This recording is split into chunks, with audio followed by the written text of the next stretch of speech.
Well, thank you, Governor Kane, Governor O'Malley, and Administrator Jackson. It's really an honor and a pleasure and a privilege to be here representing the Chesapeake Bay Commission today. You know, it's been a pleasure working with the members of the Executive Council. Being a legislator from Virginia, I've enjoyed the opportunity to work closely with Governor Kane on issues concerning the Bay. And we've made a lot of progress in our Commonwealth over the last 4 years, from banning phosphates in dishwashing detergent to providing a consistent, dependable cost share program with over $57 million in agricultural conservation funding, and achieving our Chesapeake 2000 goal of upgrading our wastewater treatment plants, which I think was a real milestone. Together, we've also promoted emerging technologies in biofuels that stand to support our rural economies, energy independence, and protects our environment. Now, I want to thank Governor Kane for his leadership during a very exciting year for the Chesapeake Bay. Under his lead, both Virginia and Maryland took unprecedented administrative measures to ensure the future of one of the Bay's iconic species. Because of these conservation efforts by Governor Kane, Governor O'Malley, and others, we have seen the population of blue crabs in the Bay rebound from precipitously low numbers to a promisingly more stable level. Now, this past May, we collectively, as governors, administrators, and state legislators, agreed to push ahead with more accountability and more aggressive timeline by setting a deadline of 2025 to have all programs in place. And Governor Kane has made it clear that failure is not an option. And we must all be accountable to each other through 2-year milestones, increased state and local action, and accelerated on-the-ground efforts. I can also assure that members of the Bay program that Governor-elect McDonald will keep the health and well-being of the Bay at the forefront of his thinking, as he is a man who's grown up and raised his family playing in the waters of the Bay and the tributaries of the Bay. His boyhood home is in Mount Vernon, and he's lived in Virginia Beach for many years. And besides that, Governor Kane is still going to be right across the river to let us know where we're doing something wrong. Now, we've all gained momentum in all levels of government. Our states and the district are working closely with the EPA through the Bay Program Partnership to develop state-specific implementation plans to achieve our goals. The President, through his executive order, has made the restoration of our Bay a national priority and has ordered all federal agencies to contribute to the effort. Both houses of Congress are also engaging in the cleanup effort. With all this movement, I can tell you that the Bay is getting noticed. The stakeholders from all reaches of the watershed are shouting to be heard, and this is a good thing. And through it all, our Chesapeake Bay Partnership remains strong.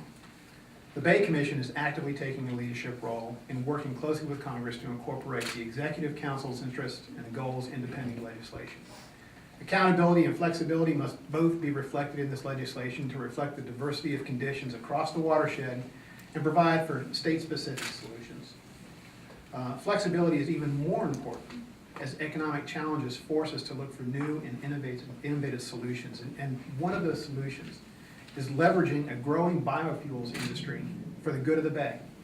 In response to the Executive Council's 2008 directive, the Bay Commission reconvened its panel of biofuels experts from around the watershed. And we maintain the belief that if handled correctly, in a way that promotes the growth of the industry and also protects the Bay's ecosystem, then the economic, energy, and environmental benefits of the region will be significant. Now, well-managed production of biofuel feedstocks can be cost-effective way to significantly reduce nutrient and sediment loads to streams, rivers, and the Bay.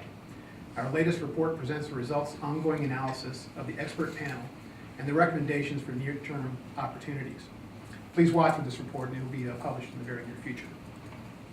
Now, as the new year begins, my tenure as chairman of the Chesapeake Bay Commission will also come to a close. I can assure you, though, that I, together with my commission colleagues, and I want to particularly notice Secretary John Hager from the Commonwealth of Pennsylvania. By the way, the Commonwealth of Pennsylvania was extraordinarily important in our biofuels work. We appreciate all that was done there.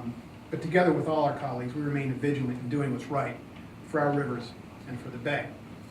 Now, I am a free market Republican, okay? And I also have a gift for our governor. Now, I want everybody to notice that this free market Republican has a non-plastic, reusable, biodegradable, eco-sensitive, and generally tree-huggable bag in which your gift resides. So Governor, if you would accept this from us in the Bay Commission, and just let some folks see what they are.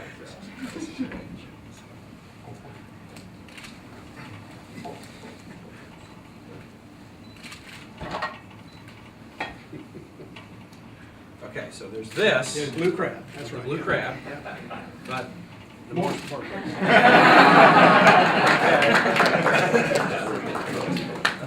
If you will notice, Governor, that is a Virginia wine called Governor's White. nice. All That's right. right. Thank you very much. Well, I can assure you that the incoming chair of the Executive Council is always going to do what's right for the Bay. Administrator Jackson has done a commendable job in her first year at the EPA. And we welcome increased federal support and leadership as we work to restore this national treasure. And we look forward to having an enhanced state-federal partnership. Now, as chair of the Federal Leadership Committee under President Obama's Chesapeake Bay Executive Order, she has kept many federal agencies moving forward on a timeline that no one thought was possible. As the multiple layers of the Chesapeake and TMDL come together, and as deadline approaches, I have no doubt that she will get the job done. She'll keep us on track and keep the momentum moving forward. And we look forward to working with you, Administrator, to make sure that those principles of accountability, flexibility, and innovation are maintained throughout our partnership. Now, you know, when people think of the EPA, they think about this big bad organization that really will knock you around if you don't do it right. But look how nice she is. Don't let that fool you. Anyway, at this time, it really is my pleasure, my honor to introduce Administrator Lisa Jackson.